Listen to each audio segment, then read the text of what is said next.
aquilo que me dá esperança.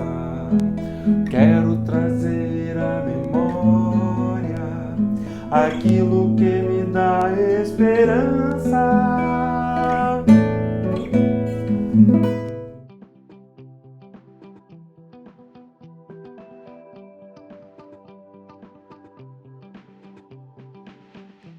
Bom dia, irmãos.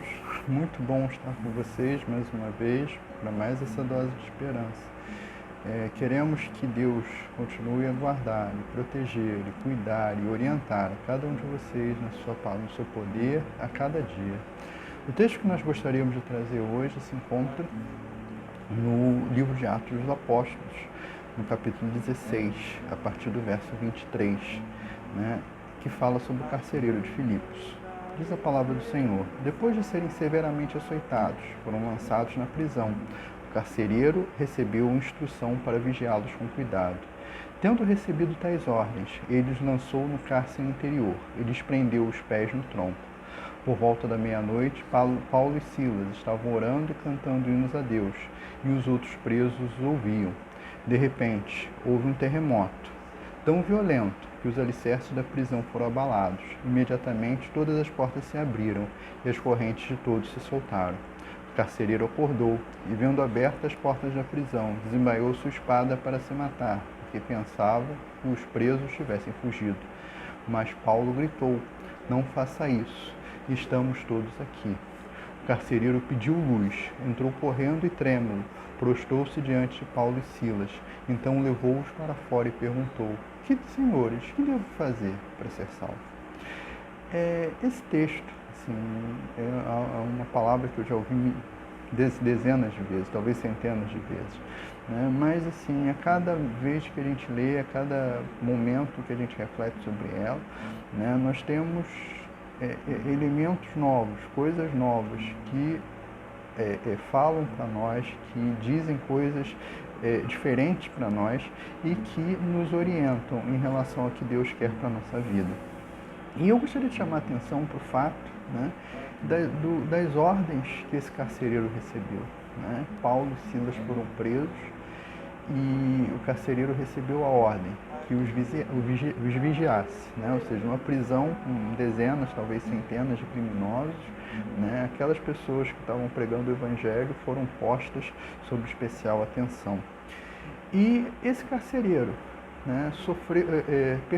estava lá, fazendo a sua guarda, a sua vigília, e ele dormiu, porque ele foi acordado. E ele não podia dormir como carcereiro. Os romanos, naquela época, o soldado que estava de guarda e dormia, a pena era a morte e a desonra. Além disso, houve um terremoto e os presos foram soltos. As grades, as coisas que prendiam os presos ficaram livres. Eles ficaram livres, eles podiam fugir a qualquer momento.